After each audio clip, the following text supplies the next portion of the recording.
दोस्तों, क्या होगा अगर अचानक दुनिया की तवानाई का निज़ाम टूटना शुरू हो जाए? अगर वो तेल जिस पर हमारी गाड़ियाँ, जहाज़, फैक्ट्रियाँ, इंटरनेट सर्विसेज और पूरी मईशत चलती है, अचानक कम पड़ जाए।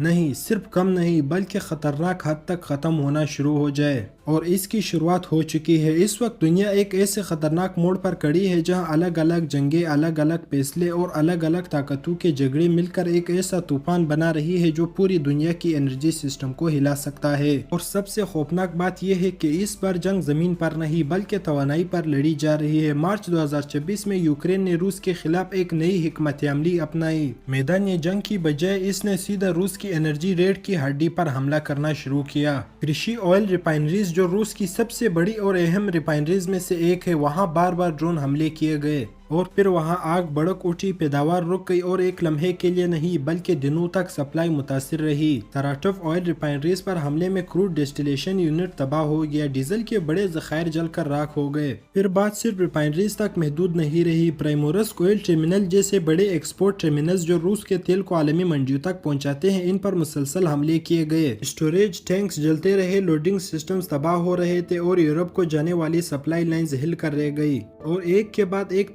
बात निशाना बनती रही। सिर्फ चंद महीनों में दर्जनों हमलों ने रूस की तवानाई की ताकत को कमजोर कर दिया। कुछ अंदाजों के मुताबिक इसके नतीजे में रूस की ऑयल एक्सपोर्ट की सलाहियत का तकरीबन 40% तक हिस्सा मुतासिर हो चुका है। और जब दुनिया की सबसे बड़े तेल पैदा करने वालों में से एक मुल्क इस तरह मुतासिर होता है तो इसका असर सिर्फ एक मुल्क तक महदूद नहीं रहता बल्कि पूरी दुनिया में महसूस होता है। और इसी दौरान भारत में एक खामोशी बहरान जन्म ले रहा है, जहां एलपीजी गैस की सप्लाई शदीद दबाव का शिकार हो चुकी है। बड़े शहरों से लेकर छोटे कस्बों तक लोग गैस सिलेंडर्स के लिए लंबी कतारों में खड़े रहते हैं। कीमतें मुसलसल बढ़ रही है और सप्लाई में ताखीर आम होती जा रही है। करोड़ों घराने जो रोजमर्रा के खाने पकाने के लिए इसी गैस पर इंसार करते हैं, अब गैर यकीनी सूरत हाल का शिकार है। अगर आलमी सप्लाई मजीद मुतासिर हुई तो भारत जैसे मुल्क में ये बहरान सिर्फ महंगाई तक महदूद नहीं रहेगा बल्कि घरों के चूल्हे बुझने तक जा सकता है। और यही वो लम्हा होता है जब एक मुल्क का मसला आलमी बहरान की शक्ल इख्तियार करना शुरू कर देता है। लेकिन कहानी यहाँ ख़त्म नहीं होती। असल धमाका मशरिक़ वस्ता में होता है, जहाँ 28 फरवरी 2026 को शुरू होने वाली जंग ने पूरे आलमी एनर्जी सिस्टम को हिला कर रख दिया।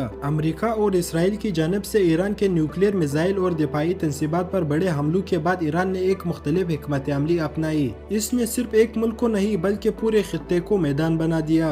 इसराइल में पामाचिन और ओदा एयरबेस, डेमोना न्यूक्लियर रिसर्च सेंटर, रमदगान और दीगर हसास मकामात को निशाना बनाया गया।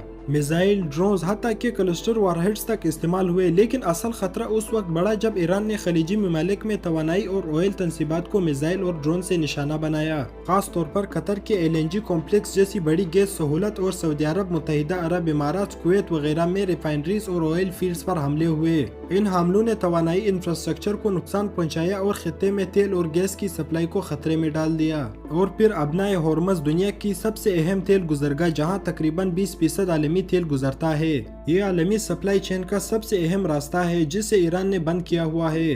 स्ट्रेट ऑफ हॉर्मज़ बंद होने से एशिया में चीन, भारत, जापान और साउथ कोरिया जैसे ममालिक मुतासिर होते हैं जो अपनी तवानाई का बड़ा हिस्सा इसी रास्ते से हासिल करते हैं। चीन के पास ज्यादा जखायर मौजूद है जो चंद महीनों तक सहारा दे सकते हैं। जापान के पास 250 दिन से ज्यादा और जनूबी कोरिया के पास 200 दिन से ज्यादा का जखायर मौजूद है। लेकिन भारत का सूरत हाल खतरनाक हद तक संगीन है, जहाँ मुयसर जखायर चंद हफ्तों तक महदूद हो सकते हैं। फिलीपीन और वियतनाम जैसे ममालिक पूरी बहरान का शिकार हो सकते हैं। इंटरनेशनल एनर्जी एजेंसी ममालिक ने 400 मिलियन बैरल जारी करने का ऐलान किया, लेकिन ये सब सिर्फ वक्ती सहारा है, मुस्तकबिल हल नहीं। अब जरा तस्वुर करें, एक तरफ रूस की सप्लाई कम हो रही है, दूसरी तरफ मशरिक़ वस्ता जल रहा है, तीसरी तरफ अबनाए हॉर्मज़ भी बंद है और कुछ ममालिक अपनी जखायर बचाने के लिए एक्सपोर्ट रोक रहे हैं। जैसे रूस का 1 अप्रैल से पेट्रोल एक्सपोर्ट पर पाबंदी लगाना, ये सब मिलकर एक ऐसा आलमी दबाव पैदा कर रहे हैं जो किसी भी वक्त एक मुकम्मल एनर्जी क्राइसिस में तब्दील हो सकता है। और अगर ये सब मजीद बढ़ गया तो दुनिया एक ऐसे लॉकडाउन की तरफ जा सकती है जो कोरोना से भी मुख्तलिफ और शायद ज्यादा खतरनाक होगा।